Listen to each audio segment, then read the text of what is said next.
ಮಾನ್ಯ ಕಂದಾಯ ಸಚಿವರೇ, ತಮ್ಮ ಇತ್ತೀಚಿನ ಹೇರಿಕೆಗೆ ರಾಜ್ಯದ 6,000 ಪರವಾನಗಿ ಭೂಮಾಪಕರ ಪರವಾಗಿ ಗೌರವಪೂರ್ವಕ ವಂದನೆಗಳು. ತಾವು ನಮ್ಮ ಸಮಸ್ಯೆಗಳನ್ನು ಕೇಳಲು 1.5 ಗಂಟೆ ಸಮಯ ಮೀಸಲಿಟ್ಟಿರಿ. ನಾವು ಆ ಸಂವಾದದ ಗೌರವವನ್ನು ಇಂದಿಗೂ ನೆನಪಿಟ್ಟಿದ್ದೇವೆ. ಮಾನ್ಯ ಸಚಿವರೇ, ತಾವು ಆದಾಯಕ್ಕೆ ಕೊರತೆ ಇಲ್ಲ ಎಂದು ಹೇಳಿದ್ದೀರಿ. ವಾಸ್ತವ ಏನು ಎಂಬುದನ್ನು ವಿನಮ್ರವಾಗಿ ತಮ್ಮ ಗಮನಕ್ಕೆ ತರಲು ಬಯಸುತ್ತೇವೆ. ಒಂದು ಕಡತಕ್ಕೆ 1,200 ರೂಪಾಯಿ, ಒಂದು ಭೇಟಿಗೆ 360 ರೂಪಾಯಿ.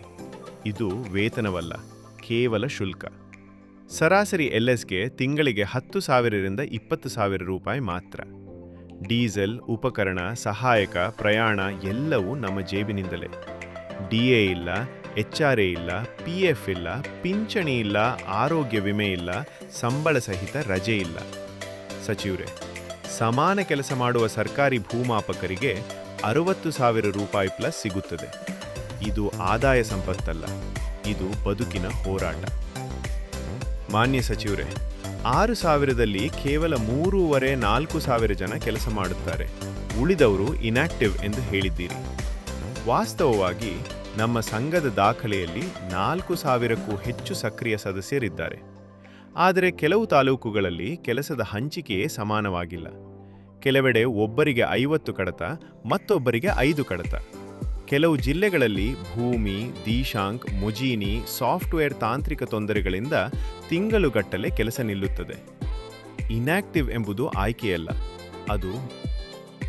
ಮಾನ್ಯರೇ, ಕಾಯಂ ನೇಮಕಾತಿ ಸಾಧ್ಯವಿಲ್ಲ ಎಂಬುದು ಆಪ್ಷನ್ ಅಲ್ಲ, ಅದು ಆಬ್ಲಿಗೇಷನ್. ಯಾಕೆಂದರೆ 2013ರಲ್ಲಿ ಹೈಕೋರ್ಟ್ ಆದೇಶ. ಸರ್ಕಾರ 6 ತಿಂಗಳಲ್ಲಿ ನಿರ್ಧಾರ ತೆಗೆದುಕೊಳ್ಳಬೇಕು. 12 ವರ್ಷಗಳಿಂದ ಪಾಲನೆ ಆಗಿಲ್ಲ. 2023ರಲ್ಲಿ ಮತ್ತೊಂದು ಹೈಕೋರ್ಟ್ ಆದೇಶ. 8 ವಾರಗಳಲ್ಲಿ ಪರಿಗಣಿಸಬೇಕು. ಪಾಲನೆ ಆಗಿಲ್ಲ. ಸುಪ್ರೀಂ ಕೋರ್ಟ್ 2016ರ ಜಗ್ಜಿತ್ ಸಿಂಗ್ ತೀರ್ಪು. ಸಮಾನ ಕೆಲಸಕ್ಕೆ ಸಮಾನ ವೇತನ, ಸಾಂವಿಧಾನಿಕ ಹಕ್ಕು.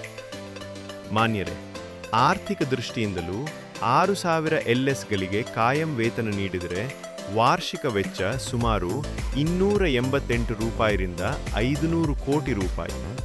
ಆದರೆ LS ವ್ಯವಸ್ಥೆಯಿಂದ ಸರ್ಕಾರಕ್ಕೆ ಬರುವ ಒಟ್ಟು ಆದಾಯ 1,000 ಕೋಟಿ ರೂಪಾಯಿಗೂ ಹೆಚ್ಚು. ಅಂದರೆ ವೆಚ್ಚ ಆದಾಯದ 5% ಮಾತ್ರ.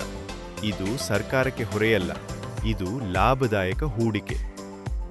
ಮಾನ್ಯ ಸಚಿವರೇ, ನಾವು ರಸ್ತೆಗೆ ಬರಬೇಕೆಂದು ಬಯಸುವುದಿಲ್ಲ.